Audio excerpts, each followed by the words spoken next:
They didn't just conquer lands. They tore villages apart, slaughtering entire populations while the air was filled with screams. Families were ripped from their homes, leaders executed in the most brutal ways, and no one was safe from the terror of his rise. And today, over 800 years later, the blood of that fearsome conqueror runs through the veins of 16 million men, a chilling legacy that stretches across continents, time and generations. The winds of the Mongol steppes carried whispers of betrayal and death. Young Temujin, destined to become Genghis Khan, walked among ruins of rival clans, learning that survival demanded both cunning and cruelty. His father, poisoned when Temujin was barely a boy, left him vulnerable to enemies. Hunger and exile became his companions, and each betrayal etched a lesson into his mind. Loyalty was priceless, fear was a tool, and power was the only protection. By adolescence, Temujin's name was feared. Villages defied him at their own peril. Warriors were executed, cities burned, and women and children enslaved. But Temujin was not merely cruel, he was strategic. He learned the value of alliances, the importance of loyalty, and the efficiency of fear as a weapon. Each conquest added to his growing empire, and to the terrifying legend that his name would become. Every act of violence served a purpose. Each massacre, each betrayal he exacted or endured, became part of his growing knowledge of human nature, warfare, and empire building. Tribes that once resisted were now allies or absorbed into his army. By his adulthood, Temujin was a master strategist, blending brute force with psychological warfare. And in a twist of fate that modern science would one day reveal, the bloodlines of the conquered and the conqueror intertwined, leaving an indelible mark. Over 16 million men today carry his DNA. The steppes had forged Temujin into iron, but it was fire that shaped him into Genghis Khan. By the time his banners rose against the horizon, the boy who once starved with his family in exile was gone. In his place stood a man whose very name carried dread, whispered like a curse across the endless grasslands. And yet, this was only the beginning. His hunger was not for survival anymore. It was for domination. Every battle, every betrayal, every alliance was a step toward an empire that would scar the world. The rising action of Genghis Khan's story is not a tale of gentle victories, but of merciless brutality, swift retribution, and the chilling precision of a man who understood that power lived not only in the sword but in the psychology of fear. What began on the lonely plains of Mongolia soon spilled into rivers of blood that stretched from China to Persia, leaving behind ashes, bones, and silence. The first storms gathered when Temujin consolidated the Mongol clans. For centuries, these tribes had been torn apart by infighting, raiding one another like wolves tearing at scraps. Temujin brought them together not with promises but with terror. Those who resisted him were annihilated. Entire clans were slaughtered, their leaders executed in public spectacles designed to brand one message into the minds of survivors: Genghis Khan was not to be defied. Mothers, children, and elders all became collateral in his ruthless campaign of unification. Once the clans bent to his will, he turned his gaze outward. China, fractured yet rich, lay vulnerable before him. The Khwarezm Empire, bloated with wealth, mocked him once. They would pay with annihilation. His armies became like a tide, sweeping across lands unstoppable and merciless. Cities that resisted were destroyed to the last soul. Villages burned, their ashes carried by the wind. In each conquest, a pattern repeated. Defiance led to extermination, submission led to survival. It was a brutal calculus, and it worked.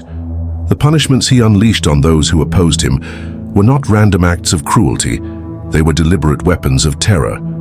A captured city was not merely taken, it was turned into a theater of horror. Men were executed in public squares, women distributed among soldiers, children sometimes left to wander among the ruins as a living reminder of the price of rebellion. The Mongol horde did not need to fight every city. Their reputation fought for them. Towns, hearing of the fate of their neighbors, often surrendered without a single arrow loosed. Fear was Genghis Khan's sharpest blade. Consider Nishapur in 1221. After one of his generals was killed, Genghis's forces took vengeance. They slaughtered the city in its entirety. Some accounts claiming more than 100,000 people were executed. Pyramids of skulls were erected, standing like grotesque monuments against the sky. Whether the number was exaggerated by terrified chroniclers or not, the truth remained clear. The Mongol method was terror amplified by spectacle. The very soil became a warning, the corpses a scripture written in blood. The punishments were varied, each one tailored to instill maximum dread. Some victims were executed swiftly with arrows or blades. Others were subjected to prolonged torment, boiled alive, crushed under heavy weights, or left to die slowly without food or water. Entire populations were enslaved, dragged across the empire to build cities, roads, and siege engines. Every horror served a purpose: to project absolute control. The women who fell under Mongol conquest suffered their own grim fate. Some were taken as concubines, others given to soldiers as rewards. Temujin himself, like many conquerors of the ancient world, claimed women as a symbol of dominance and dynasty. This was no mere indulgence, it was strategy. Each union, willing or forced, extended his bloodline, planting seeds of his genetic legacy far beyond the battlefield. Every new child was a silent expansion of his empire, carrying his name into the future. This is why the legacy of his DNA endures in millions today. Conquest was not only about lands, it was about blood. His sons, grandsons, and countless descendants multiplied through marriages, concubinage, and the sheer scale of his harem. In the cultural laws of the steppes, a conqueror had the right to claim women from defeated clans. Temujin enforced this right with ruthless consistency. What began as military domination transformed into a biological conquest, one that would ripple through centuries and continents. But it was not only his brutality that ensured success, it was his mastery of discipline. His armies moved like shadows, their speed unmatched, their formations fluid. Unlike the lumbering armies of Europe or the rigid forces of China, the Mongols struck with precision. Entire legions vanished into the steppe, only to reappear weeks later in ambush. Cities fell not only because of brute force, but because of psychological warfare. The Khan would release a few survivors from a massacre deliberately, ensuring that stories of horror spread faster than his armies. Fear became his advance guard, yet even among his allies, trust was fragile. Temujin never forgot the betrayals of his youth, and so betrayal within his ranks was punished with savage creativity. A general who disobeyed him might be executed in front of the entire army, sometimes by being crushed or suffocated, the method chosen for its humiliation as much as its finality. Leaders who plotted against him were boiled alive or torn apart. Nothing was too brutal if it served as a reminder that loyalty to the Khan was life, and defiance was a fate worse than death. The rising tide of conquest carried with it both awe and terror. To some, Genghis Khan was a hero, a unifier, a man who brought order to chaos. To others, he was a demon in human form, a destroyer of worlds. Cities reduced to ashes, rivers running red with blood, pyramids of bones stacked high, all became part of his legend.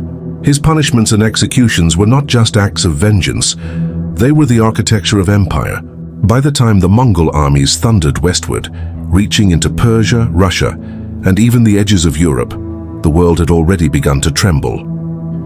Chroniclers wrote not only of the destruction, but of the silence that followed. The silence of annihilated cities, the silence of streets where no footsteps remained, the silence of civilizations erased in days. The most terrifying part of this rise was its inevitability. Wherever his banners flew, death followed.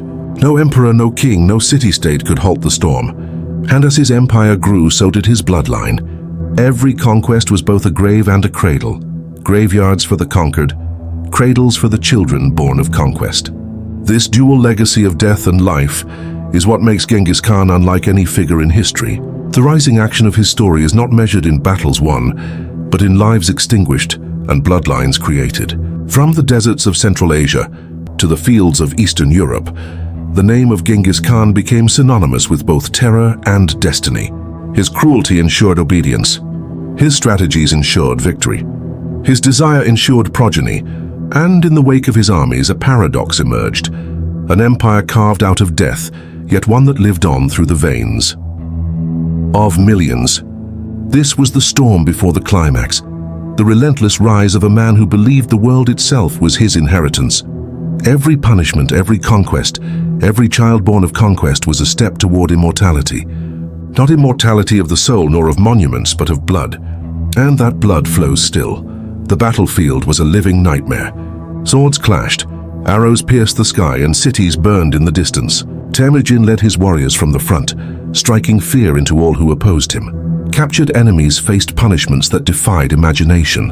Impalements, mass executions, and orchestrated spectacles of terror designed to crush rebellion before it began. Even the bravest warriors trembled.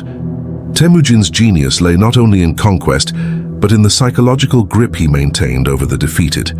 Every act of brutality was a message.